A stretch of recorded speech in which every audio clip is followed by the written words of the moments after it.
Hey, Prime members, you can listen to Crime and Sports early and ad-free on Amazon Music. Download the app today. In the depths of an Atlanta forest, a clash between activists and authorities ends in tragedy. I'm Matthew Scher, and on my new podcast, We Came to the Forest, we expose the hidden truths behind a shootout that left one activist dead and countless lives forever changed. Binge all episodes of We Came to the Forest ad-free on Wondery Plus.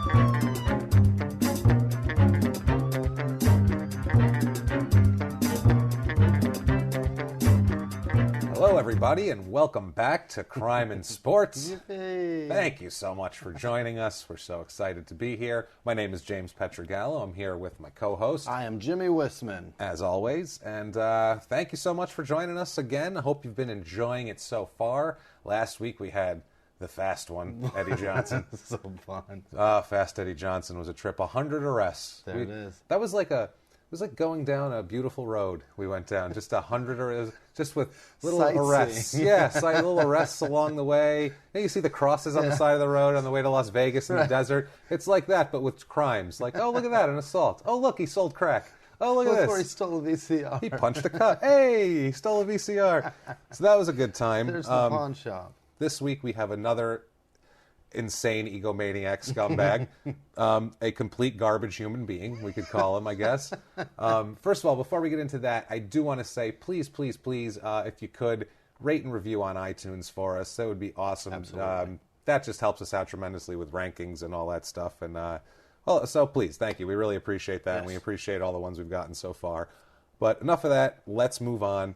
Tonight's subject, moving outside of the big three sports this week, going into skateboarding. Yes. And if you don't know anything about skateboarding, don't worry. Doesn't matter. This story is crazy and super interesting and not a lot awesome. of stats. It's not a lot of stats, but some. And I used to be a skater around the time of all this when I was a kid. So I know some stuff. I can guide us through skating.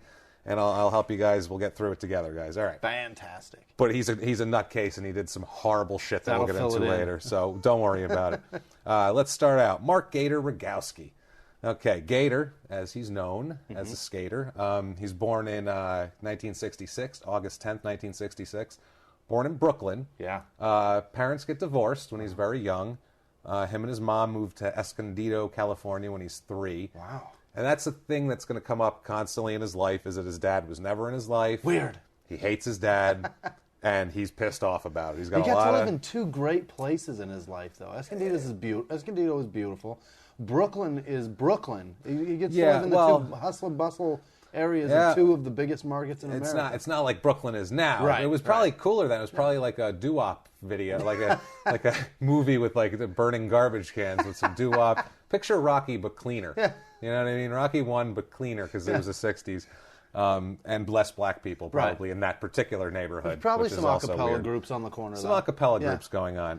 But anyway, they move out there. He's pissed off. He said it was his father figure was his brother Matt always. His brother Matt was his older brother, was really awesome, got him into sports. He played Little League. He was really good at he's a real athletic guy. Age 7 starts skateboarding.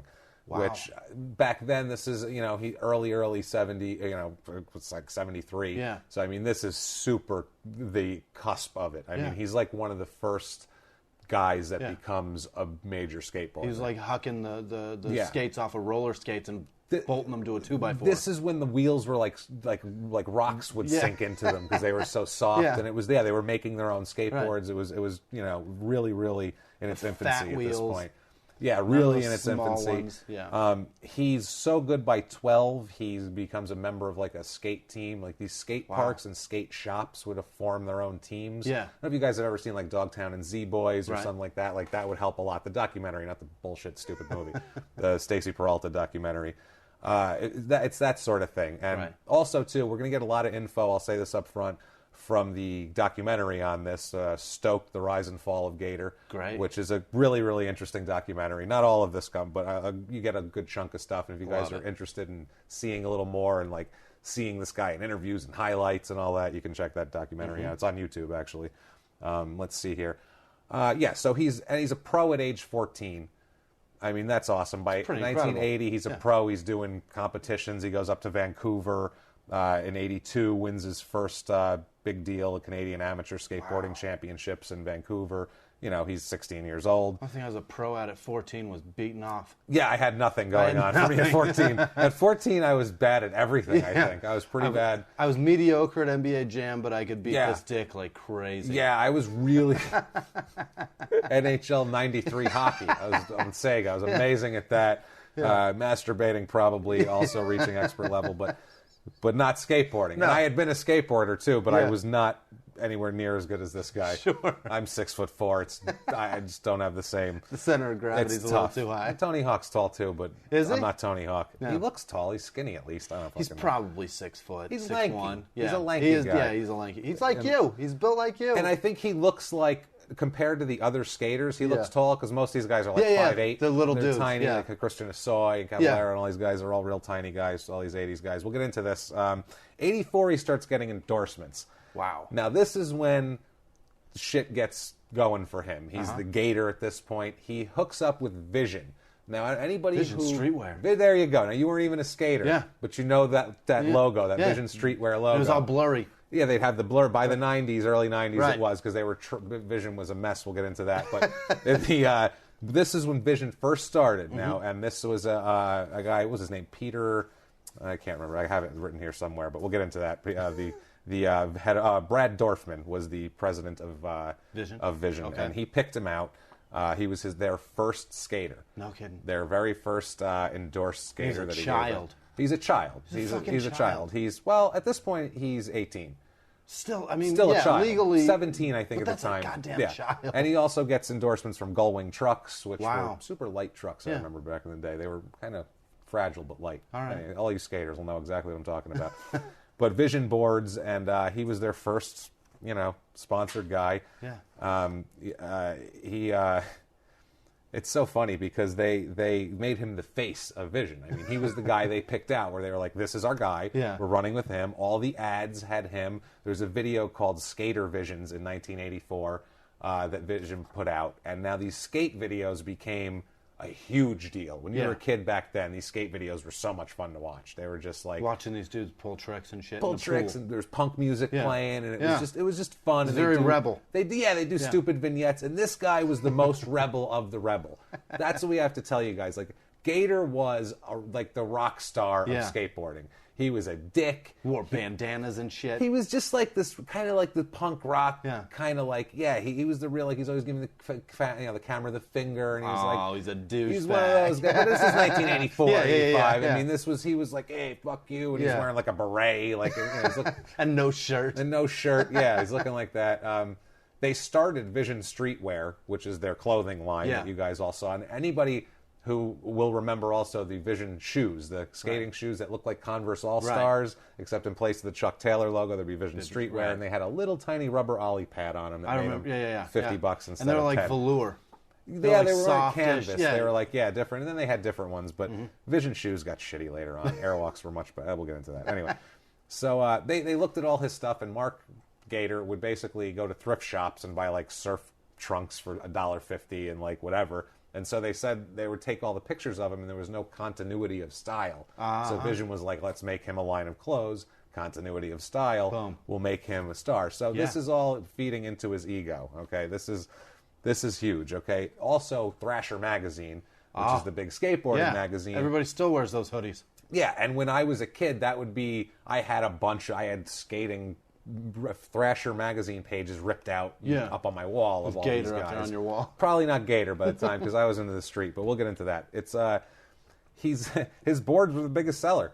Wow. I mean, by 87, he was making 15 to 20 grand a month just in deck sales. No, just decks. Just decks. Decks, which is just the board, not the trucks, not the wheels. It's just a not piece even of grip wood. tape. Yeah. Piece of wood. Wow. He was making that, because he was making like $2 per board, and they were killing it. He had the tops. His board had like this weird, like black and white kind of like kaleidoscopy looking thing. Like a zebra? Gator. Kind of, but it was like kaleidoscopy in a circle, kind of trippy looking. Like if you were on mushrooms, you'd be like, whoa, that's pretty fucking cool. Which is probably what he was on when he was doing it. I'm looking at it right now. No shit. Yeah, it's like a swirl with black and white stripes. And very kaleidoscope. He kept that for like years, and that's an iconic board. I mean, like I remember when I was a kid, people having that board, and so pretty bizarre. He's doing all this. He's doing tons of competitions. He's really getting into it. We get to 1986. This is kind of one of his. This is his first kind of real. Like, where people started to go, is he out of his fucking mind? But in the culture, this was considered cool, okay? Yeah. It's 1986. He's skateboarding with shit that he made in a fucking dried out pool. No, he's not out of his mind at all. That's the other thing, too. And his style, Gator, is aggressive. Yeah. He's ballsy. He invents tricks. I mean, he's a ballsy. He's definitely out of his fucking mind. This is before the shit was cool and just normal kids did it. Yeah. So you had to be out of your mind to do the shit. Yeah, you were going to get hurt. Yeah. And it was scary, but he was into that. But so it's an event called Mount Trashmore. Okay, it's a huge skating event. There's just mobs of kids there. Mobs. And like they're throwing like stickers out and like there's riots over a sticker, like a t-shirt. These kids are crazy. They're all like punk rock kids. And Vision Streetwear patch for your jean jacket. They're going crazy, jumping on each other. Gator is late for the event. He drives up to the gate, doesn't have his credentials on him, wristbands and shit, but he's like up in like 5 minutes to skate. It's his turn. So he's like, look, I got to get in there. I don't have my stuff. They're like, look, we don't know who the hell you are. He's like, I'm Gator. I got to go. And they're like, no, we can't let you by. And he just barrels through. Wow. Drives his car through. They follow him. Yeah. He thinks these are security guards, allegedly, from what he said. These are police officers, not security guards. They stop him when he pulls up to where he was going. They confront him. They're messing around. They tell him, you can't do this, blah, blah, blah. He socks one of the cops. Oh, my God. Punches one of the cops. The kids go batshit because their skater just punched a cop, which in the mid-'80s. And they're like, he was like, no, you don't get any more rebellious action. Because the cops are always messing with skaters. Yeah. As a kid, you were like, fucking leave us alone. Right. By the dried out pools were not just like what we have now where there's like a skate park on every corner that's sponsored by the city. Yeah. These were in abandoned houses. Yeah, they would go from yard to yard. Yeah. And it's breaking and entering. It's trespassing. You're not supposed to be there. No. This is a lot rule of times, breaking. Yeah. Right. And a lot of times they would just be like a neighborhood ramp and all the kids would go there and there was like people were allowed to go These in are and out. punk kids. They're punks. Yeah. The whole thing we're doing is so I mean that's the idea. He does that. They arrest him, stuff him in the police car. Yeah. Fucking kids go crazy because they're having there's a bunch of punks. They wanted to watch him skate. Too. Like you're taking our favorite guy away. Star away from why we came here. Yeah, and it's like, and we hate cops anyway. It's not good. Yeah, so he punches him. It's amazing. So I mean, there's a bunch of other skaters. I got this out of this documentary. There's a whole bunch of other skaters that they just recall all sorts of times he punched cops. Like there's this time in North Carolina, boy, I don't know what the hell he was doing there. He punched a cop. Like this is a normal thing for Gator. Gator Rogowski is a lunatic, and it's much like Eddie Johnson. Like you can tell by the way a guy plays, the way he lives. They said it's like that. You can tell by the way a guy skates recklessly. Absolutely. Whereas, like, Tony Hawk is like Iceman in Top Gun. Like, he's, you know what I mean? Like, he is fucking Maverick, man. This guy's all over the place. He's a loose cannon. Way less gay, though. This guy is definitely not gay. Not that there's anything wrong with that. It's completely fine, but it's just not him. Okay.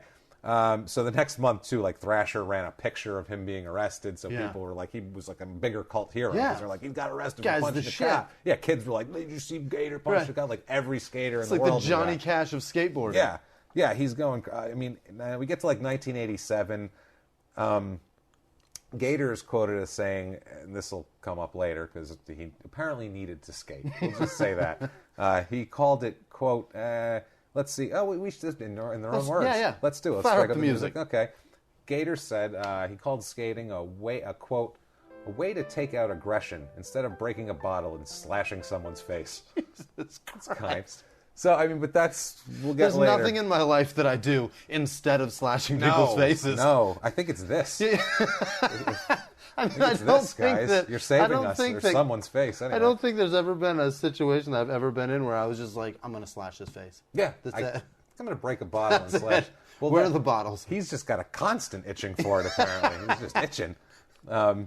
This is my favorite. This is a great quote from him. And this is really him in a nutshell. And you could tell he's in his element. Like, this is from an interview, like a video interview from a skate video. And he's like sitting in a like a pool chair outside. He's got a beret on, and he's looking like just smiling ear to ear, like cocky, like again Tom Cruise like smile, just at 3 o'clock in the morning or 3 o'clock in the afternoon gin buzz. Like, he's just looking thrilled. Cool. And he says, "This is a great quote." He says, "I'm one of the most blatant and outspoken jerks in the industry.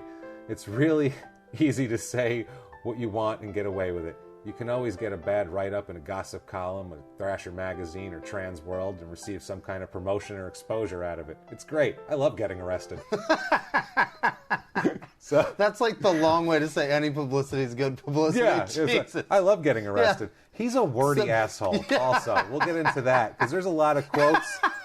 A wordy asshole. He's a wordy asshole. Yeah. Not only that, the words he uses, you're like, you could have said that so much easier, you son of a bitch. It's like as a comedian, you want to make it as the joke as lean as possible. Yeah, like, you're going, fucking make your statement lean. Cut Gator. the fat from that, please, dude. Because all you'll see in these quotes, you're like, why do you say it like that? Yeah, there's so many words in that. All you had to say was any publicity is good publicity. And many skaters also from back then are like, he's kind of creepy. That's the word a lot of them use is creepy, and it fits. It oozes through that statement. At this point, they started noticing all these skaters. They are becoming celebrities now. Yeah. Like, this is no shit. They're like a big deal. They have all of these huge events where there's 5,000 to 10,000 people showing up to watch them skate. Yeah. For a big contest or whatever the hell, just a demo, and tons of girls. I'm sure. Yeah. And Gator, there's poon everywhere. We'll be posting his pictures on social media. Gator's a handsome dude back then. He's a real he's a handsome kind of rugged, dark, cool, punching cops, flipping people off. If you're like a chick that's into like the bad boy, he's your guy. Right. I mean, and on top of all of that, he's making boatloads of cash, $1 million a year, riding around in the 80s. As a kid that just loves to blow money, and he's 20 years old at this point. Right. He's 20. He's having got money coming out of his ass. Girls are everywhere. He's skating with all his pals that he grew up with. Like, this is a dream. This is beautiful. He's a Sid Vicious that doesn't have to go play gigs every weekend. Yeah, he is. And it's just money just coming to him. It's amazing. And he goes and skates a half pipe here and there. And he's living it up, and he's doing it. And now we start to get into his personal life with, first it starts with a girl named Brittany. Okay, they went out for several years. They met in high school, so all through this, he's going out with a girl named Brittany. Yeah. They broke up in '87. This was like his high school girlfriend or whatever, and this is when he's like, I'm going to find me some hot girl. Yeah. And he finds a 15-year-old. What the fuck? I mean, he's 20, but still, that's a little young. It's a bit. He's probably 21 at this point, so we're going to say right. That's a little... I'm going to go ahead and stamp that not approved by Crime and Sports. 21 on 15, not approved. Happening. No good. Sir, not approved. We will not approve that behavior. No. So he meets a girl named Brandy McLean, okay? And this is the crux of everything, okay? Just typical 80s girl, Brandy. Brandy McLean, blonde girl, real pretty. Yeah. 80s girl, had like the hair, not like big, but had like the California surfer, like she was a dirty blonde. But she wasn't California either. She is from Tucson, Arizona. No shit. She's an Arizona girl. Right. She goes with her friend Jessica Bergston, okay? And she's going to come back big time, Jessica Bergston, so hang on to that name. That is Brandy McLean's best friend. They're in high school. They've been best friends for years. Jessica convinces Brandy to come with her to Phoenix to watch a skating contest event, whatever the hell, competition. And these two are like, I mean, they're 15, but they are like party girls. Yeah. They got fake IDs, they're drinking, they're going looking for guys. They are like... They're trouble. Yeah, they're trouble. These two are, you go, ooh, they're trouble. They are trouble. They are definitely trouble. They are what you do not want your 15-year-old daughter to be. No, yeah. These two, no. You don't want them to be that at all. Because they go to this thing, and the friend hooks up with Christian Hosoi. Christian Hosoi, if you remember Thrasher magazine, Christian Hosoi had these... he was one of the guys that even after everything went to street skating, there'd still be tons of Christian Hosoi photos because he would go so high into the air. Yeah. The pictures would be from an angle where you couldn't even see the half pipe in the picture. He was so high, but yet there was people looking up at him. It was amazing how high this guy got. We probably will end up talking to Christian Hosoi at not us talking to him, but talking about him because he did a long stint for drug trafficking and shit later. So He's a real upstanding guy also, Christian Hosoi. So this is who Jessica Bergston hooks up with. Hosoi and Jessica then introduce Gator to Brandy. All right. They say, hey, we should all hang out. Hey, I know this other dude. I know this other dude, Gator. So this girl loved him. She said it was love at first sight. Oh, boy. She was only 15. He continued touring, and he would like call her every day. He would send her cards. He'd send her like little gifts. He'd send her things. And then eventually grooming her. Eventually he'd started flying her out on weekends to California and staying with him on the weekends. Yeah. I mean, where the fuck are her parents? Jesus. Where the fuck are her parents? A 15-year-old drives from Tucson. I mean, I'm assuming she's driving. Somebody's driving. Somebody's illegally Taking driving from Tucson to Phoenix to bang a 21-year-old skater. And then he's flying her from Tucson International? What the fuck? It's insane. She might have been... one of them's from Tucson later on. There's a Phoenix, whatever. But yeah. One way or another, she's flying out of state. To go to California. Right. He's flying in underage poon. He's flying in underage, which I'm pretty sure is a crime. That's illegal. I don't think you can import underage girls for reasons of sexual molestation. I don't think that's okay. That's crossing state lines for exploitation of a minor. But hey, that sounded very in the words of Gator, I love getting arrested. So it's okay. It's cool. No worries. Oh, that hurts. No worries. So at some point here, she's 17 years old here in like 88, early 89. He asks her to move in with him. And her quote is, well, first of all, I'm going to have to ask my mom. No shit. You're asking a 17-year-old fucking girl to go out with her. These two have a long relationship of mainly both thought they were like super good looking and they were like very much in love, but then they'd fight. Typical Sid party Nancy shit, man. Yeah, typical party people kind of relationship. But I mean, he's older, but he has the mentality of a kid, basically. I mean, he was, whatever. He hit too early. Not that that's any excuse for going out with a 15-year-old. I'm just saying, that's why they got along. And he didn't have time to mature because he's got to deal with stocks and hedge funds and shit. Yeah, at this point, he's not doing that. No. He's basically. But you get my point. He's dealing with a lot of cash. He's probably got it all in a shoebox, like a Vision shoebox somewhere up in his closet, and he's like, yeah, that's cool. Because he is not a smart man, as we'll see. Intelligent, yes. Smart, no. Right.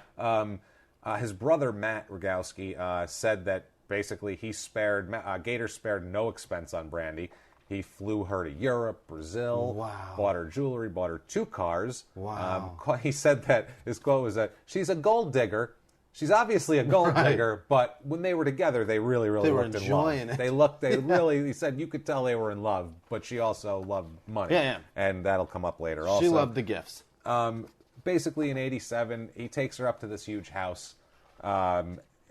Tony Hawk, it's Fallbrook is the place. It's in the middle of nowhere. It's avocado groves. All right. He buys this big, weird, circular house.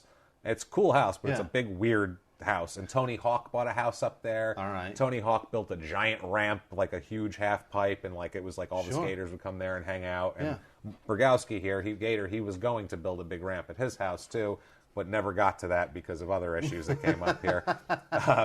At this point, he has the #1 selling board going, the #1 selling deck. He would like fly to Japan to sign autographs for a check. I mean, just to sign autographs. He'd fly over there, sign autographs, get a big fat check, fly back. Fly the fuck back. That's that. He was like living that kind of life. That's a pretty sweet dream. At this point, Brandy says of him, Mark had 2 sides. Everything would be going fine. And then he'd have his little manic freakouts and break up with me abruptly and then call me 2 weeks later saying, I love you and we're meant to be. Yeah. So that was the whole... and it keeps coming up with that. Manic freakouts come up later, and we'll get to why he's having manic freakouts. This is severely bipolar, undiagnosed through this time. This is very Killer Sally and Ray relationship. This is except they're not violent anytime. They're just like kids that are idiots and we'll find out too, they're getting shit-faced every single night. I have quotes from her just saying what they were doing, and they were just, they were living quite the life. Now, back to 87. 87, he's introduced to a guy named Bill Silva. Now, Bill Silva is starting a management company for skaters to try to put this together, really monetize this, make it a big business, not just boards and T-shirts. So he starts the Swatch Impact Tour, the most late 80s event in the history of the world.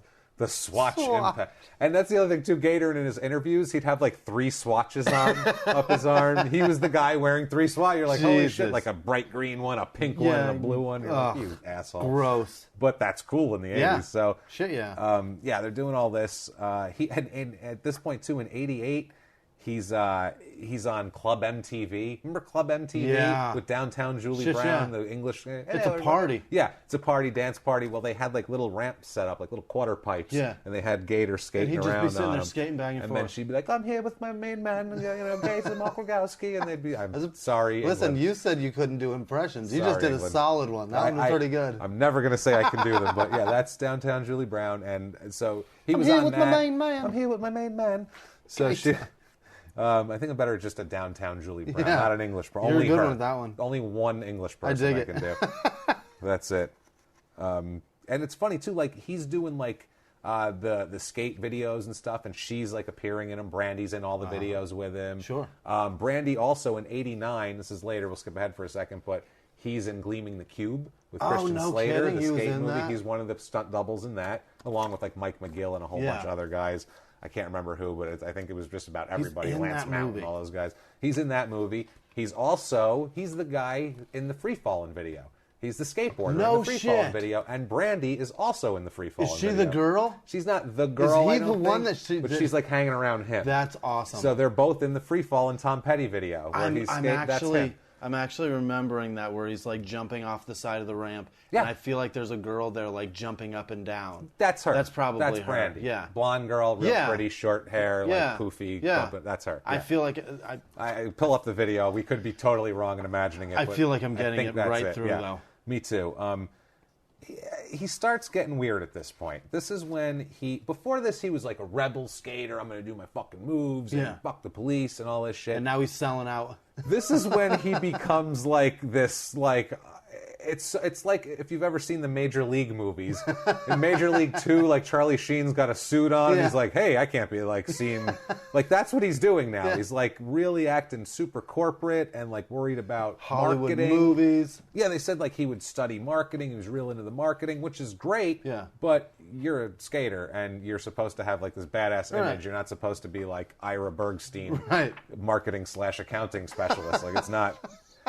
You're fucking Mark Gator Rogowski. Get out there, punch a cop, flip around in the goddamn air, split your head open, and try again. Like, what the fuck are we doing? So, you know what I mean? Like, come on. Yeah. Try the 760, dickhead. Yeah, let's see what you can do. Or 740. Pop that McTwist and see what happens. There we go. So, I mean, friends started to notice this, that he was very famous, and he was like, I'm famous, and he was really living that fame shit up. There's this, I think he's British or Australian. I couldn't tell, honestly, by his accent because he was a little diluted by living in the States, I think. Right. But a skater named Billy Smith talks about how, like, he had, like, idolized Gator. And, like, he came over and he finally met him. He's like, oh, man, he had this image built up of him. And he saw him and he was just like, I was just blown away by what a dick he was. He was like, wow, what a dick. Like, he was just a dick. You're shocked? Nobody likes him. 1988 comes around. He does a completely douchey move. He changes his name. Oh, my God. From Gator Mark Rogowski to Gator Mark Anthony. What the shit? He was trying to have a modeling career at this point, too. Boy. And I think that had something to do with it. He says it's because he hates his dad, and why the hell should he carry his dad's name? So he used his middle name or whatever. You're trying to join a union, there's already a Mark Rogowski. There's already a Mark Rogowski. He's like, yeah. So, that would have been a much better reason than I hate my dad. It was just at one month in a Thrasher magazine or a Trans World, like there was just his picture and it said Gator Mark Anthony and everyone was like, what the fuck is that? Who is that asshole? Who's Mark Anthony? What's going on? So like all the skaters at the time were like, what the hell is wrong with him? Why is he changing his name? You're Mark Rogowski. Who cares? Like just skate. And is Anthony his middle name? Is that what we said? I think is his middle name, yeah. And at this point, too, he starts doing these awful commercials for Vision Skateboard where he's like, they're just cheesy and shitty. And I remember Downfall. As a kid being like, that's not cool. Like, that's lame. Like, there's this one skater named Ed Templeton that's interviewed on here. I had his board. And he says the same thing. Like, he's like, I saw those. They were just so lame. And they were. And Anyway, he's like dancing and shit on them. It's really weird. Oh boy. Everyone's calling him a sellout. Yeah. At this point too, Vision became very lame. Like they weren't cool anymore. They didn't make any good boards. Their clothes were lame. Mark out. He just aged too much. It was just, it went like that. Yeah. Like, because at this point, skating changes. All right. And this is very key to what happens with Mark Anthony and the snapping that he has here. Skating changes. There's all these little companies popping up. Yeah. Vision was still stuck on ramp skating. Yeah. There's ramp skating and there's street skating. Yeah. Okay. Ramp skating is Tony Hawk doing flips in the air, coming Yeah. back and forth on a half pipe. For people who don't know, that's vert skating. It's called. It's vert on the ramp. Right. Then in like 89, 90, street skating got really huge. When I Yeah. was a kid, that's what we did because none of us had fucking ramps, Right. but we had curbs and benches Kick and flips shit and grinding Shit you and- could yeah. go grind on, Right. and that's what you did. So at this point, that became the thing. Yeah. And Tony Hawk and Mike McGill, a couple of those guys survived You know it. why? It's because when people are traveling throughout the city, there doesn't happen to be a fucking half Exactly. pipe on the street. And also, it's because kids everywhere. One of the skaters says, kids in Iceland, Right. they don't have a pool over there No. they can skate. And you can't but just build they- some shit. They have a bench. Right. They have a curb. Right. You know, that's It's all what- there. So that's universal. Right. So It's convenient. It is. And for like kids who didn't have a lot of money either, you didn't need money I don't for have that. to send my dad to Home Exactly. Depot and get a fucking level and figure out how to Yeah, make a I fucking can't do a that. ramp. Oh, I would have killed myself. Yeah. If I tried. My father. Bend a 2x4, go fuck yourself. I'll break it. If I asked my father to build me a ramp, he would have, what are you, out of your fucking mind? I'm not building you a ramp. Get out of here. What's wrong with you? Go ride grind around on the that curb. street. He would have said, go ride around on the street. I would, okay. So I didn't ask my dad to build me a ramp. Maybe he would have. Maybe he would have been like, sure, let's get out there. Let's I doubt do it. Let's bond. I highly doubt it, though. I don't think that would have happened. I think he would have been like, you know what? The Giants game's on. I don't think I'm going to do this now. So at this point, Gator starts trying to street skate. This is the turning point. Oh, no. This is when it goes from everything's great. Yeah. This is where we start to go back down the slide of the hill, and shit starts getting real interesting real fast here. Starts trying to street skate. I saw painful videos of him, like when he first started to do it. Anybody seen the Jerry Seinfeld comedian documentary when he starts trying to do his first 5 minutes back from doing Yeah. stand-up and it's all fresh, Yeah. and he doesn't remember it, and he's looking for the paper, and like some English lady's making him look like an asshole in the crowd, just heckling him, and he doesn't know how to do it. So, like, is this your first time? Is this your first time? He's like, yes, it is. This is what this is for him. He's having trouble just ollieing up on a curb and grinding on it. He's falling, and he's like, fuck, and he's throwing his skateboard, like flinging his board into a parking lot. He can't do it. He's so goddamn pissed awesome. off. But Watching he keeps him melt trying. down. Yeah, because he couldn't make any money. Yeah. He said, like, at this point, he was starting to get less and less pictures in the magazines. Yeah. He said this is his quote on it, quote, in their own words, vert skating was losing popularity. My photo coverage in all the magazines was getting less and less. I felt invisible, not being the big skate star anymore. It was a major life transition, a crisis time for me. Jesus. So, I mean, his whole image is going downhill. So verbose. Yeah, and like kids on the street are kind of laughing at him. Yeah. He's out there trying to skate, and they're like 12-year-old kids that are better than him Yeah. at this because that's Hey, what they asshole, started didn't doing. you used to jump? And they're laughing at this guy like, who's this old fart? He's like 23.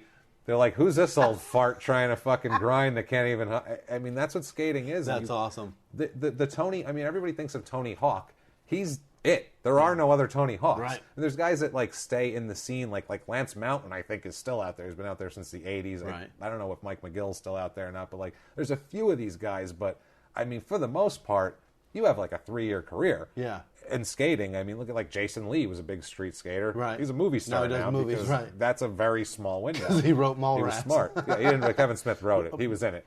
Right. He was terrible in that fucking He movie. was. too. That's not a great It was when he movie. just started Yeah. acting. We'll give him a break. I think he still sucks, but that's beside the point. Right.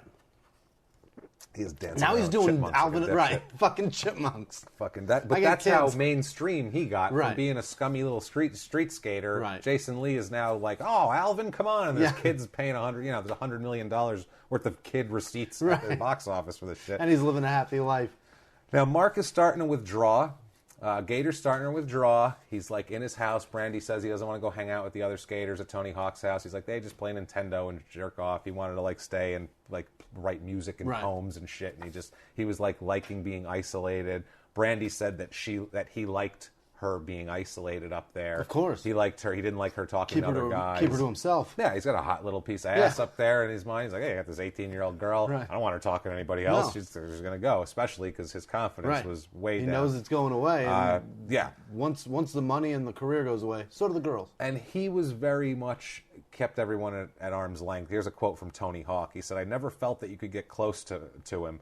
That he would let a lot of people get that close to him. So it's like he couldn't, you'd know him, but then he would go. See, that's the difference away. between Tony Hawk and his mind of being successful, is that he can get a thought out in 2 sentences. That's and it. you're like, I totally get it. I get this what you're fucking doing. asshole This fucking goes asshole. on and on and on. So, I mean, at this point, Brandy, he's very jealous. At this point, they sell the house. Tony Hawk sells his house, too. Yeah. They're both just going nuts out there. Hawk said his ramp started falling apart. They need to get the fuck out of there. So they move to Carlsbad. He buys a sweet condo, Gator, block from the beach in Carlsbad. It's a beautiful place to be. It's awesome. Yeah. That's really cool. Brandy moves in with him. Mm-hmm. They're partying like crazy at this point. I mean, they're having a good fucking time. Brandy says of this, they partied at bars every night. She said, quote, we would get high every night. We wouldn't do coke every night, but we'd do bong hits and then go to the bar at the end of the street and get fucked up. Capital fucked. That's why I said that. Then we'd hang out in his jacuzzi and get drunk off our asses and have wild sex all night. She's a party. She's a party, and he's living a fun life right now. He's getting wasted every night, banging this girl in his jacuzzi. He's having a great fucking time. And this is when he starts having some anger problems.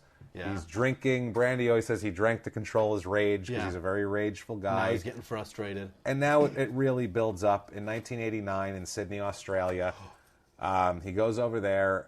Basically, he starts acting really weird. He gets real close with a personal trainer, starts getting nutty about his diet. Right. Somebody said he freaked out because they didn't have fresh broccoli for him somewhere. And he's like, how the fuck? Like, he lost his mind. Only person on earth that wants broccoli. And these are skaters. They're all like, have a cheeseburger. Like, who gives a shit? Like, they're not eating broccoli, these guys. Drink a 40 and have 2 cheeseburgers. They moved out of their parents' house when they were 14, these kids. They're not eating broccoli. He's losing it. On tour, the management company here, the Bill Silva guy, they keep getting calls saying Mark Anthony is acting like a crazy person. We'll just call him Gator because he's got too many. But he's acting like a crazy person. He's being a dick to everybody. He's like throwing boards at kids that are bothering him. Now it happens. He does days of demos and he's tired and pissy. Some kid comes up to him. He wants an autograph. Gator tells him to fucking beat it. Piss off, listen, kid. Scram. Kid's like, come on, come on, come on. Gator punches him. Great. A kid. Not cool. No. This is in front of a huge crowd. Did his dad see it? No, but this is in front of a huge crowd. Yeah. And Australia is not that big of a country. This got around. His board, they said his sales dropped like 90% in a month in Australia. The whole continent just abandoned him. All you gotta do is punch a kid. One kid, because it was out. Yeah, they fucking hated him. That's the one incident. Now we get to where he's really starting to get dangerous. 1989, they go to West Germany. This is not good. They're in with the Vision team for a World Cup event. I don't know if it's for the soccer World Cup or there's some sort of skateboarding World Cup. He's like the second worst thing to happen to Germany. Second worst. Second worst. He gets shit-faced like he does all the time. He's party hopping. He's sloshed, gets hammered on Jaeger. Oh, boy. Climbs up a terrace to the hotel. Yeah. Up for some reason, falls off onto a wrought iron fence. Oh, my God. Somehow doesn't die, but he is destroyed. Is he impaled? Oh, torn apart. Oh, his my arm, God. his hand. I saw pictures of his, like, reattached his thumb, Holy his finger, shit. his neck it went into. Oh, my God. Somehow didn't kill him. He had to go through a shitload of plastic surgery. Wow. Yeah, there's one of the Vision guys that was like, tour manager. Like, he just came knocking on his hotel room door and he said there was blood just pouring I'm out. sure there was. His quote was, it sounded like someone was pouring a water on the floor. That's how much blood. I love it. He freaks out in the ambulance on people. Like, they get him in the ambulance. He's torn to pieces. Yeah. He's freaking out on them, punching paramedics and shit. He's a lunatic. Just trying to close these holes, Gator. Chill Didn't out. know a thing. Wakes up the next morning in the hospital. He goes, the fuck am I doing here? Oh, my God. Doesn't remember a goddamn thing. That wasted. What happened to me? Why am I all chopped up? He got in a fight with the Gator. He got in a fight. That's what it looked like. Yeah. He got in a fight with a Gator. 1990 comes around and he becomes a born-again Christian. Oh, God. This is when shit starts getting weird. Oh, God. He becomes a born-again Christian, starts putting, like, Christian logos on his boards and, like, shit like that. Real weird. Christian logos. There's only one, right? It's just that cross, right? Yeah. I mean, he's got crosses on it. Crosses on the caps of his wheels, and he's like crosses. Jesus fishes. Jesus fish with God. Some weird slogan inside it. No. This is his quote from the time. It wasn't until I found Christ or converted that I really began to set an honest look. Who talks like that? Unbelievable. Sorry. It wasn't until I found Christ or converted that I really began to set an honest look at myself, look at how screwed up I was inside, how lonely I was, how dissatisfied I was with my life and career. I wanted to escape all the meaninglessness of my image. That's his quote. So he's acting I took a good look in the mirror. That's it. All those goddamn words. This is what he does. Oh, God. He's a fucking loon. Yeah. And he takes this, it's a guy, Augie Costantino, and he's going to come up again Yeah, and I know again. that name. He is the guy, he's a surfer who was in some accident earlier and severed his leg muscles and couldn't surf anymore, so he became a Jesus freak. Oh, boy. And he's trying to convert all the surfers and skaters. And he's helping him. And he converts Gator here. Oh, boy. So now Gator's going around trying to get kids into They Jesus. both have that moment where they're hurt. You know what I mean? Yeah. With he's got the gate and he's got his whatever he had. And they're going around. So they bond over that. And they're trying to convert kids to Jesus. No. And their kids just want to meet Gator. Yeah. They're like, oh shit, that's Gator. You're that psychopath. And he's like, hey, let me tell you about Christ. And they're like, we were going to ask if you wanted to go skate that ramp over. What are you talking about? Is that ramp named Christ? Yeah, what are you talking about? But some kids he was getting because they just wanted to hang out with Gator. Yeah. He would go places with the Bible in his hand, and all of his friends were like, "What the fuck is this guy?" The worst. They're like, they've been partying with this guy for years, and like, what gimmick is this bullshit? Yeah. One of his friends said, "Yeah, he was fanatic about it, but that's just it. He was fanatic about everything. That was Gator. I mean, it was just that he was there." He's a fanatic about Coke too. He was super fanatic about alcohol before this, and now he's putting that focus into Christ. All the energy he had from skating and Coke and booze and put it right into God. He would make Brandy go hang out with Augie and the other Christians and make her hang out with the weird Christian girls where she just youth said life. Yeah, she said they were like super weird. Of course. And they were like, not like her at all because she's like a party girl. He wanted to settle down at this point. He told her that he couldn't, they couldn't have sex anymore. Oh boy. Unless they got married. That ain't gonna do it. And so she said, okay, I'm going to go fuck a surfer guy then. So she went and found a surfer guy. See the guy in that wetsuit? I'm going to go get his dick. So she did. She found some nice surfer guy. And according to her, I mean, this seems like a nice time for her. She meets this guy. By all accounts, from what she says, this was a great relationship she had with him, the guy's family. She was a dream for her. She was loving it. Gator didn't like it. He was jealous. Yeah. He would stalk her. Oh boy. He said that he was believing in the patriarchal things in the Bible. That's why he was doing this, is what he told her. Boy. He would call her house threateningly, growl into the phone, call her a cunt. Very biblical shit. Very biblical. Very Old Testament. Some Old Testament shit right here. Call her a cunt. He would call her a cunt. Jesus. I believe that's in the Bible. I believe it's Leviticus. Jesus said that. Whatever the fuck. Yeah. Thou shalt be a cunt if thou hooks up with a surfer. I believe I is what think it Jesus says. called the Romans that as they stabbed him in the ribs. I think that's what yes, cunt. And he went down. That'd be great because that'd be really mainstream at that point. So I might buy in. I would buy in at that point. So he's stalking her, tracking her down, called her at the boyfriend's mother's house. He didn't have that number. He tracked her. It's really creepy. Who knows if he's hiring investigators, but he won't have money for that long because he files Chapter 11 bankruptcy very soon. Oh, boy. Because he's not making any money skating anymore. Surprise. Because he's a shit street skater. He's focusing all his time chasing down this ex-girlfriend. Broke into her parents' house and stole back everything he'd ever given her. What the fuck? Everything, including a car. Jesus Everything. Christ. And kept leaving messages. And the father, the parents are obviously like freaked out by this. He convinces, let's start fresh. Yeah. Let's not do this. Everything's going to be fine, he says. Let's go out to dinner. Great idea. Let's do it. Sure, let's. Sure, let's. Ray Caruth ringing in my head. Yeah. Let's go out to dinner. But Are Brandy you from the favela, sir? Brandy does, sir, you don't have any dogs, do you? You got a cousin in the back of your car? Okay. So Brandy, just to let you know, she survives this trip. Brandy is fine now. Right. Brandy, I've seen her, she's good now. So Brandy's alive and well. This has nothing to do with Brandy. There's another girl who does not have quite as good of a fate. It's quite as good a luck as Brandy does. They go out. they go out to dinner.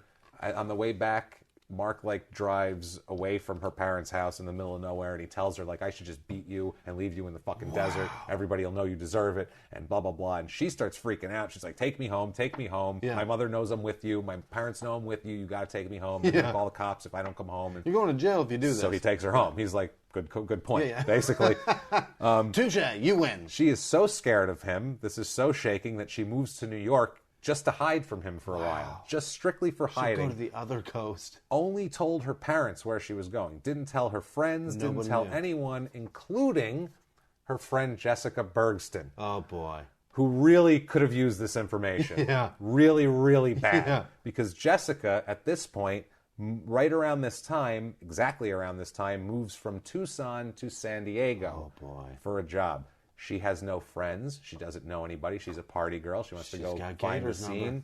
She has Gator's number. Oh, God. Who do you think she calls? Yeah. Gator. Gator. No idea about how he's been acting, his violence, that he just filed Chapter 11 bankruptcy. Have you heard about Brandy? Where's she at?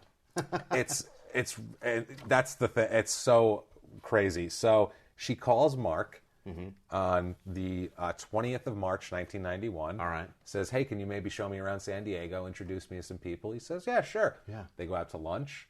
They get along real well. He's like, "Great, cool." They rent some movies. This is back when you rented a movie.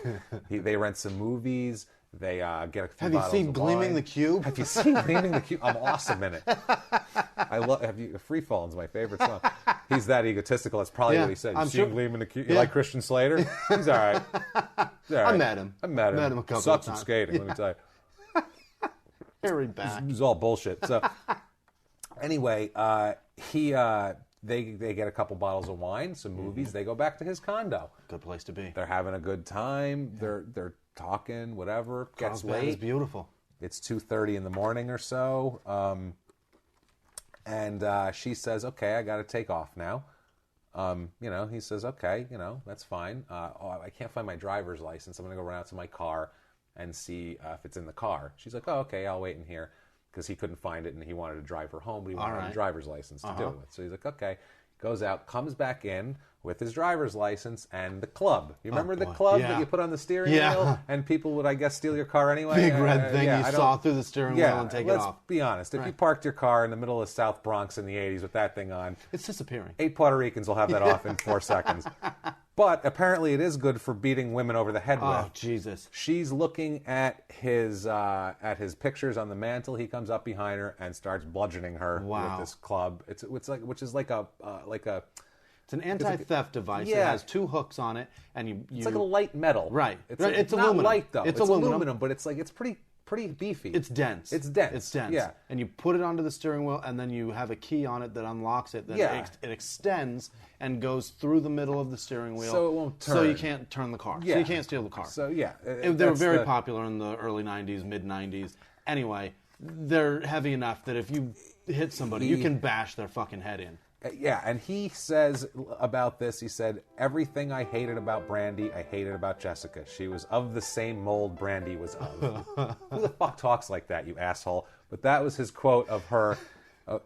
She reminded me of Brandy. That's what he just tried to say. Yeah. She was just like Brandy, and I thought Brandy was a bitch, so I killed her. That's it. Brandy's a cunt, she's a cunt. That's why I killed her. That's it. So... I mean, she's semi-conscious on the floor. He beat her several times in the head. This wasn't one blow. God. She's bleeding all over the floor. He takes her upstairs into the bedroom, handcuffs her to the bed. Yeah. Then he rapes her for 3 hours. Logical next step. 3 hours? Jesus. I mean, that's a lot of raping. Likely with the club. Dude, at this point with this guy, who the fuck knows what the a rage. Monster. This is all based in Brandy. He saw red. I'll bet he doesn't even remember doing it. Oh, he does. He remembers all of it. It comes up. Does he really? Oh, yeah. He remembers the whole thing. He said that his quote was, quote, "Jessica didn't deserve what happened to her. I let my pain out on her, even though she was innocent. We went and partied, and around 2:30 or 3, this weird impulse just took off. I suddenly just snapped and lost control. All this rage just came out." That was his quote. He's so loquacious. Says the same shit over. Talks in circles. He's such a fucking verbose dick. This girl's like a very thin girl, too. Like, it didn't take a lot. Yeah. She's 5'8", 115. All you have which to do is is punch her. extremely It's over. thin. So, yeah, it's It's horrible. So he rapes her for 3 hours. He's beating her too. I mean, it's horrible. Of course. At one point, he says she's making too much noise, and he's worried about the neighbors. She's crying, bro. So Jesus. he stuffs her into a surfboard bag to see if that would help. Fuck. That didn't help, so he went in and strangled her. Jesus. And that was his, he strangles her. Now he's got a dead girl. Yeah. There's fucking blood everywhere. Yeah. I mean, he's like, oh shit, shit's getting real now. The wine buzz is probably starting to wear off. He's like, uh-oh, what do I do now? Takes all of her stuff, takes the club, throws it all in the trunk of his car, drives 2 hours out to the middle of the desert. I mean, this is like some gangster shit. Yeah. Like Joe Pesci does this in Casino. Like, that's what he's doing. He drives out to the desert. It's drives her way out there, dumps her off 2 hours, then buries her in a shallow grave. I mean, he's got a shovel, too, at this point. He's burying her in a shallow grave, naked body, takes her clothes, bloody clothes, and the club, and dumps it out the window along the way home. Good God. I mean, he's fucking nuts at this point. Goes back to his house. Trying to cover everything up. Yeah. That morning, because it was like the morning by the time he got back, he rented a carpet cleaner, took it home, got all the blood stains out, flipped the mattress over. At what point does he pray for this? Yeah, everything's cool. And then he went and studied the Bible for a while, probably. So he does all this. The body is found a couple weeks later by campers in the desert. As they try to put a campfire together, probably. Yeah, it's probably. And so they see something sticking out, whatever. It's like, like in Serial, somebody saw a thing. So does it say club on her forehead? Is that club? Holy shit, wow. I've been thinking about getting one of those. Do they work? Because my neighborhood's kind of bad. Oh, wait a second. Back to the dead girl. So, body's found by campers. They don't know who it is. She's in a month in the desert. She's like, she's bloated. I saw a picture. It's skeleton. Yeah. No, not bloated. Really? Skeletal, man. It's skeletal. already over. They were managed to get one print partial out of her, and they found her that way. She was a skeleton. It was insane. Like Takes the head. No time at all. It was gross. So, he tells so the missing posters go up right away. He tells the Augie Constantino that he did this. There's a poster of her up at 7-Eleven where they're preaching to kids. Mark sees a girl go by that's she's got like no clothes on basically. He goes, hey, why don't you go put some clothes on and then come back so I can tell you about Christ, which is a hell of a fucking opener right there. Hey, listen, honey, why don't you put a few clothes on and come back here? I'll give you a little something about the Lord if you know what I'm talking about. What a jackass, right? Tell you about the Corinthians. You put a sweater on, you dirty bitch. She said, I have no problems. I'm cool. And he said, oh, yeah? Well, that's probably what this girl thought, is what Augie said, and pointed to her. And he said Mark got real weird at that point. Was like, hey, what? He got weird. Take it easy, y'all. And then he said, told Augie, oh, by the way, I killed that girl.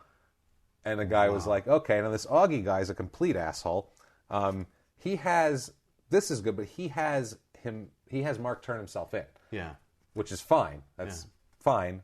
But the problem is he drives him to the police station. Also, too, Mark had just signed a deal, not for a lot of money, but with a new, like he was trying to get into the new companies. Yeah. Fish Lips was the name of the company. I've heard of and that. they had like a 7-Eleven-ish logo, if you remember that. That looks familiar. Yeah,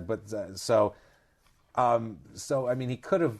By the way, Augie, you're so dead on. By the way, yeah, that's amazing. So they're driving to the police station, and this is what Constantino told him: "Quote, Mark, you don't need a lawyer. Bad advice, number one. Yeah. Yes, you fucking do. Yeah. You don't need innocent until proven guilty. Yeah, you do. Yeah, you do. What do you need a lawyer for if you answer to a higher power? Wow. Okay. If a person is accountable to God, he's accountable to society. The Bible says that. Jesus Christ. And then they asked this Augie guy if they thought it was unethical to, turn someone in who came to them like as a minister. Yeah. He said, well, he came to me more as a friend, and I'm not ordained anyway, so he knew it was going to happen. What the fuck is that? Like, this guy's a complete asshole. I'm not an ordained I'm not asking anything, Augie shit. I want no advice from him ever.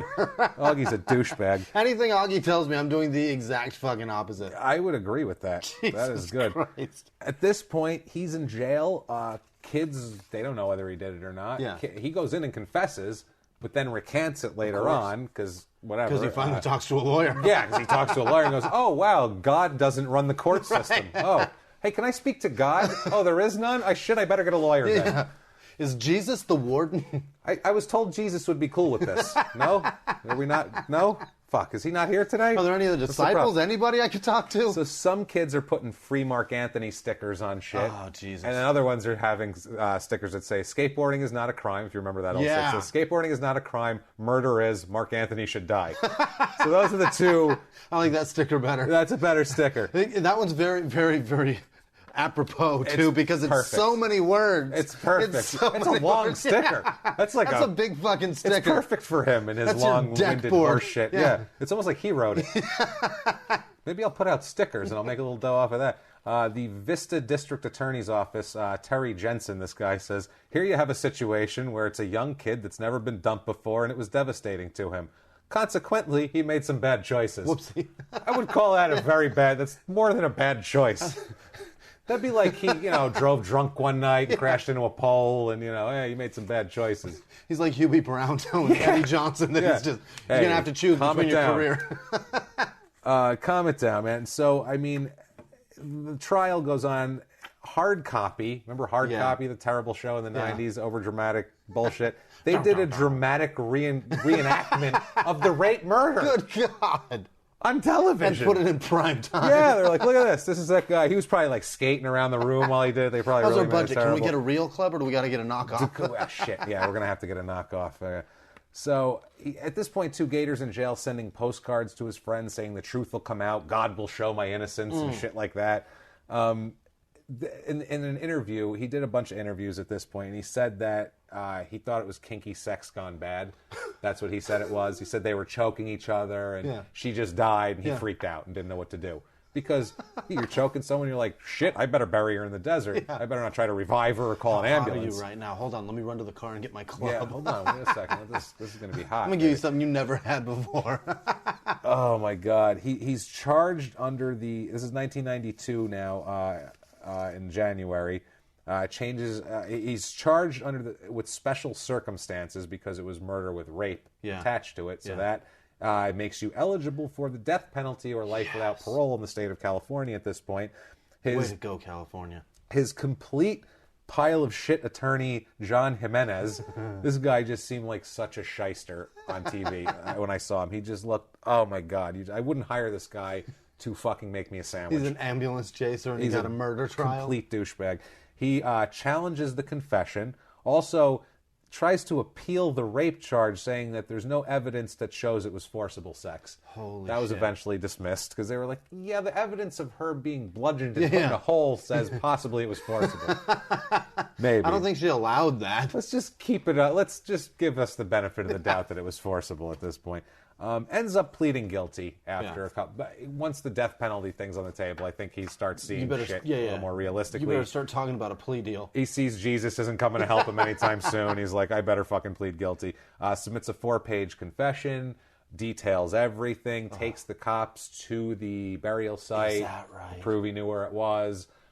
They look all around his house. He got all the bloodstains out of the carpet, but they cut up his carpet. It was soaked into the subflooring. They picked that up. Luminol, motherfucker. Yeah, they showed I saw the luminol pictures. Oh, it was God. everywhere. Unbelievable. I mean, all over the place. Anyway, even on the carpet, but there was blood actually in the subflooring, in the wood.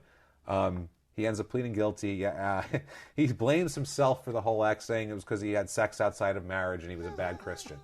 So he was trying to say still it was kinky sex gone bad. He did it, but this is God punishing him for not being a good Christian. Which you aren't a good Christian. Now kill her and you're going to jail. Yeah, which the punishment hasn't started yet, asshole. Let's start that.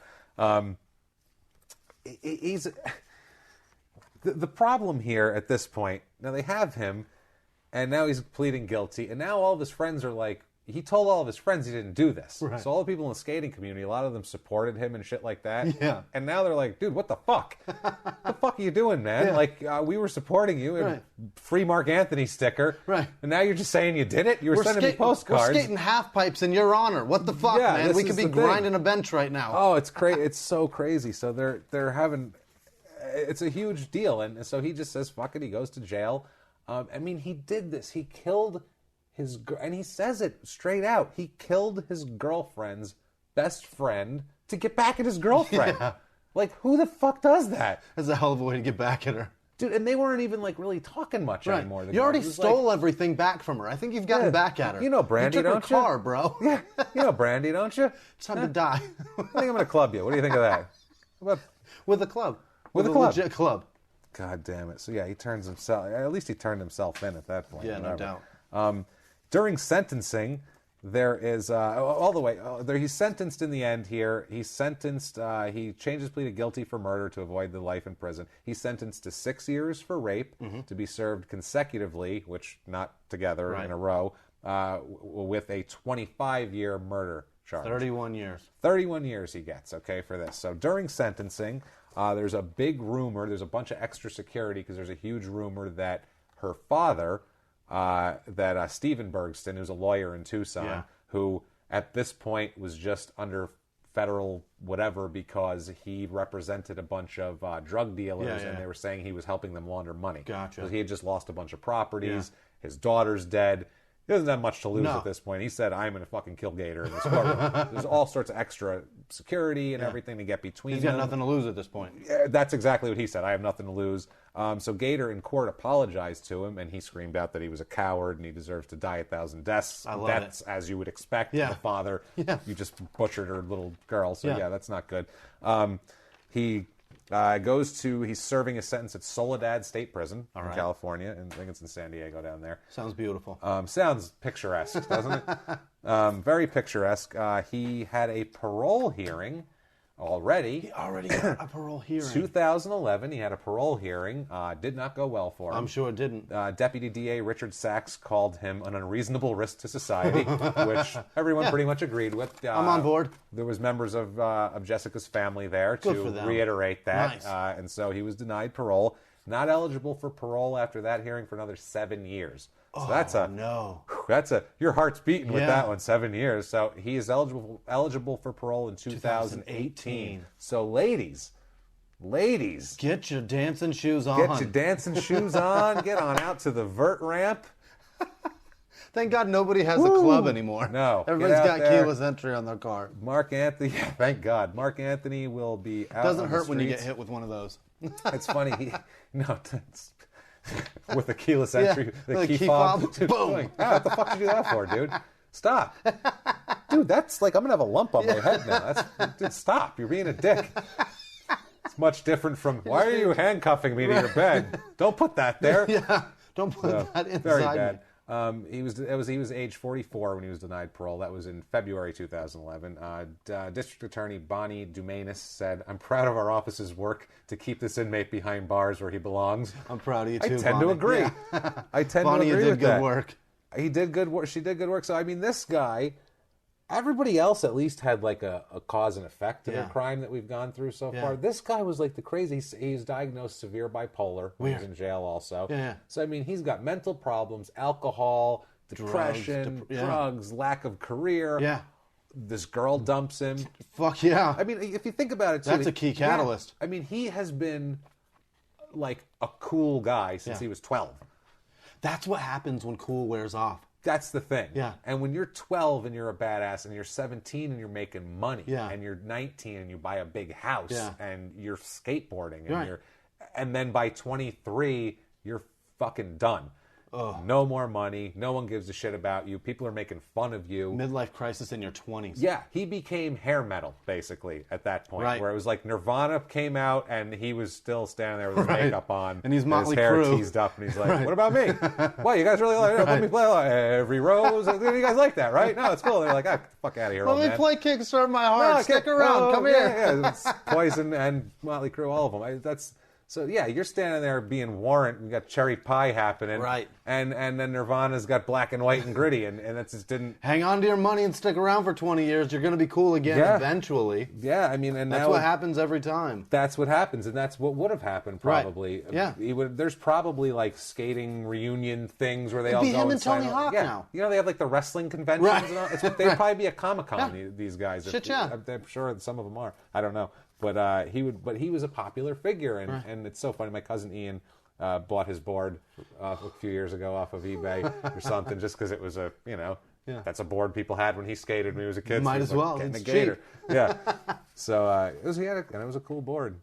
For that flat nose type, Yeah, which I don't prefer, but whatever. You want the double hooks on him. But I mean, that's the Gator and his insanity. I mean, 2 more years and we may get more of it. we might get more of it. That's He's pretty been awesome. in a long time. He's not going to get out. I'm 51 years old. They're not going to let him out. He's been in there, though. At that point, and we're talking, he's been in there 26 years. He's close to getting out anyway. I mean, he's going to get out in his 50s. At least we can keep an eye on him for 5 more years. If we let him out now, he could be on parole rather than just letting him out. Right. When in 5 years, just letting him free. Let's see. Let's let him go fuck up in 5 years. We'll get him back.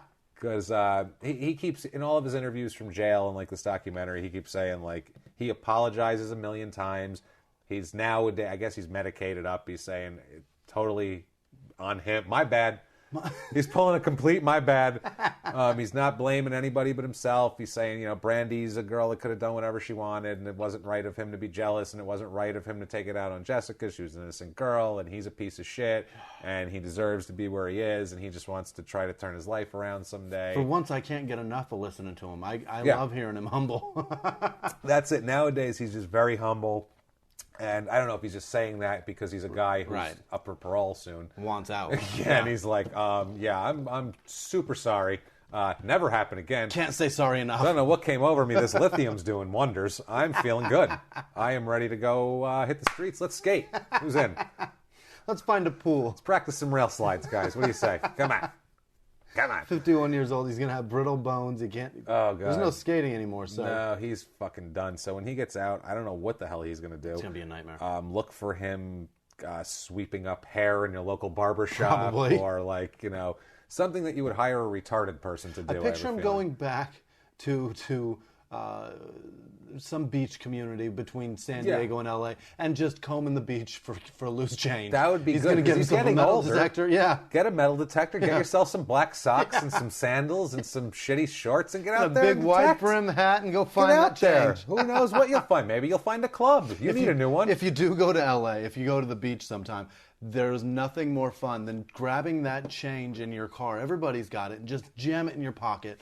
Go out and sit on the beach and just penny after penny and just lob it near those guys with the metal detectors. Make sure they don't catch you. And then every now and again, throw a quarter. Because they'll chase those pennies and they'll go, fuck, penny, fuck, another penny. Then they'll find that quarter and it gives them hope. It makes it and all they worthwhile. Keep looking. Makes it all worthwhile.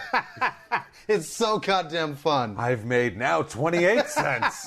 I am the master. But he'll keep going when he finds the quarter. We're almost even on this $467 metal detector. Yes. And I'm going to have to dump this change into the parking meter by the beach. Master plan complete. Like a terrible evil genius. I love it. So yeah, that's Mark Rogowski, guys, the Gator. We hope you thought he was as much of a fucking batshit loon as we did. I love him. Because I liked him at first. Yeah. I liked that kind. When I was a kid too, you you would like that punk ass, like, hey, fuck cops, and I'll go punch this guy and let him give me for some the chicks. underdog. And that's the thing. He was a poor kid. Yeah. He didn't have everything. He was a single mother. Poor kid, had shitty boards. He said he used to go to like the skate shops and just drool over the new boards and just be like, oh man, I want that so bad. No dad looking up to his brother. No, looking up to his brother. And I mean, he did well for himself and then he did a little worse for himself. That was, if he wouldn't have killed that girl, he drove it into the ground. Could have put it back together. Could have Didn't quite work out. What could have been? That's him. We have some great episodes coming up. I'm looking forward to it. We have so many fun ones. I think we're going to do Ryan Leaf next week because the NFL draft's coming up, and so we're going to give you the biggest draft bust ever, possibly, and one of the biggest post-life disasters. Also, I love it. Disaster on the field, disaster off the field. At least like Greg Hardy's a disaster off the field. On the field, decent defensive tackle. This guy's just consistent through every aspect of his life. Yeah, and it all up. And so much promise, too. That's what makes it so great. For someone to have the world just by the balls and just go, no thanks. No thanks. I'm going to go to jail now. Hey, we got any pills? Hey, we got any pills? We'll get to that. We'll get to that. So we have that. We have a whole bunch of other ones coming up. Just trust us. All sorts of good stuff. As you can see by this story, if you knew nothing about Mark Gator Rogowski or skateboarding, it's an interesting story. Yeah. You had no idea that Jessica Bergston was going to come back and end up dead at the end. 1 minute she's fucking an Asian skater, and the next minute she's dead in the desert. Having a great time in Phoenix. And then shit goes awry in 4 short years of her knowing nothing. So we thought you guys would like that little twist. But So yeah, tune in. Please also, if you could, follow us on social media. At Crime and Sports on Twitter. crimeinsports@gmail.com if you want to drop us a line, email us. Facebook.com/crimeandsports if you want to do it that way. Like we said, please rate and review. Yes. You want to give them your Twitter handle? Sure. At Whisman Sucks, WHISMAN Sucks on Twitter and Instagram. And then Jimmy Whisman on Facebook. JMMIE. It's the fucking worst. And I am at Jimmy P is funny, regular spelling on the Jimmy on Twitter, and you can find me on Facebook and all that. Follow the links, do all that good stuff. Yes. We can't thank you guys enough. Please tell your friends, spread the word. Yeah. Listen to us and show us around. Crime and Sports Movement. Get it done, guys. Come on, we're building. We've had so many new listeners. It's been great. It's so cool. So we're building, and this is an organic thing. Yeah. We're not sprung on by grassroots, motherfucker. Yeah, by some network bullshit. This is just two guys, and you. This is a cool thing about the internet. You people out there, we don't know us. Right. We're not famous comics. No. You found us somehow in there, and now we've made friends with you. And I love it. You let us into your lives, and you let us tell you about scum every week. We couldn't be happier to do it. The most scum. The most scum. So thank you guys so much for doing that. Thank you for everything. Catch us next week. We will see you then. Have a good one, guys. Bye. If you like Crime and Sports, you can listen early and ad-free now by joining Wondery Plus in the Wondery app or on Apple Podcasts. Prime members can listen early and ad-free on Amazon Music. Before you go, tell us about yourself by filling out a short survey at Wondery.com/survey. In the 1980s, a rosé swept the country. Hey, Mike, I really like this White Zinfandel. Well, good. Now put it down. I'm going to try another one. White Zin became America's top-selling wine. But most don't know that this sweet drink has a sour history. What began in 1986 with counterfeit bottles, a big fraud, a multi-million-dollar fraud, sent investigators chasing one of the most powerful families in the business, the Licciardis. But the closer the feds got to them, the more dangerous things became. It's a story of deceit. At the time, I was paranoid. Threats. You touch my kids, I will kill you. And murder. With a .22 caliber bullet to the head. What started with a scheme to mislabel wine spilled into a blood-soaked battle for succession. Welcome to Bloodvines. You can binge listen to Bloodvines exclusively and ad-free on Wondery Plus. Join Wondery Plus in the Wondery app, Apple Podcasts, or Spotify.